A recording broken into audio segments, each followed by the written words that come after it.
In this episode, we want to talk about record keeping. With the PALS, there is a tremendous amount of data that you're going to have to keep track of if you're going to be a good caregiver. And I want to talk about some of that and some of the things that you should think about in terms of record keeping. First of all, whether you do the record keeping electronically and you're an iPhone type user and are comfortable keyboarding into an electronic device that you're going to have with you at all times, that's perfectly fine. I'm not that person, so I had a simple little pad with me with my wife Cookie's name on it, and I kept every note and everything regarding record keeping for Cookie in this one pad. You don't want to do it on little slips of paper because they're going to get lost. You want to have one single pad if you're not going to have an electronic device where all of the information that you're gathering is in that one place. Let's talk about some of the things that you need. First of all, you need the names and telephone numbers and faxes and addresses of everybody that you're dealing with. Doctors, social workers, nurses, hospice people. You've got to have all of that information readily available to you at all times. You need a log. You have to log every single doctor visit that you had. When was the last time that you saw this doctor? When's the next visit going to be to this doctor? And you need to keep a calendar, which I kept on a computer, and printed off for my wife all the time.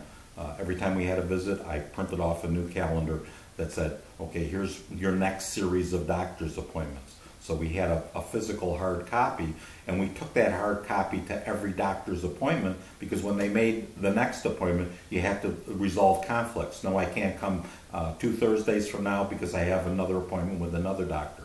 So you need to have a calendar, whether it's electronic or whether it's on a printed or whether it's on paper, but you need to have a calendar of every single appointment that you have now with that PALS. You have to create a list of every single medication that the PAL is taking. You're going to be asked for that list constantly.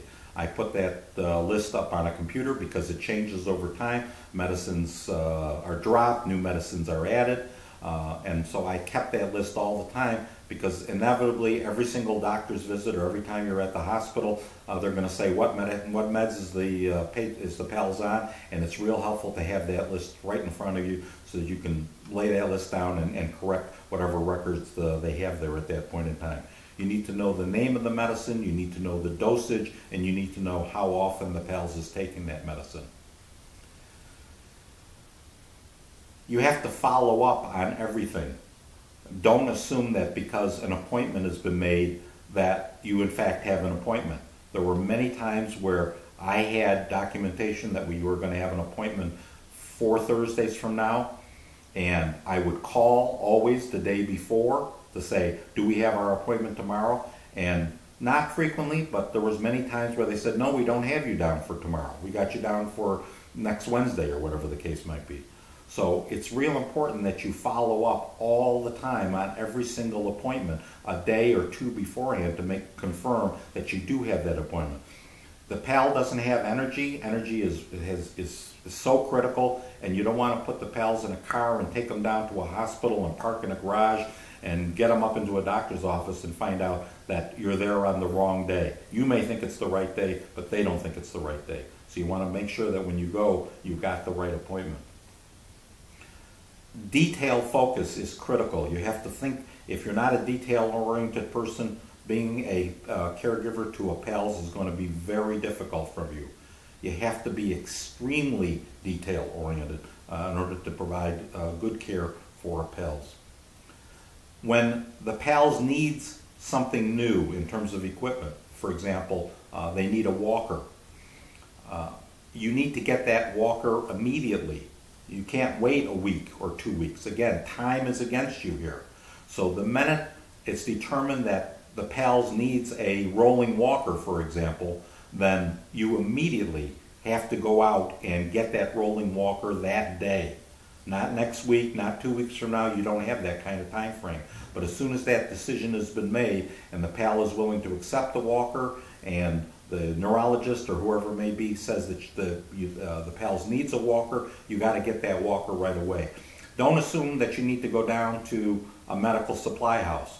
A lot of these items that you may need along the way are available through Craigslist. There are people selling them at much less cost than buying them new from a medical supply house. So get on Craigslist, get on eBay, find out where these things are available and get some idea of options. The other thing is talk to people about what they buy and find out if it's good. In other words, if it's helpful for the PALS. For example, walkers come in all sorts of different varieties, and I bought one that I thought on Craigslist that I thought was pretty good, but I found out later there are other things, for example, with a walker that I should have looked for that I didn't know about. So do some investigation, but do it quickly. And keep records in as much detail as you possibly can about everything that's going on.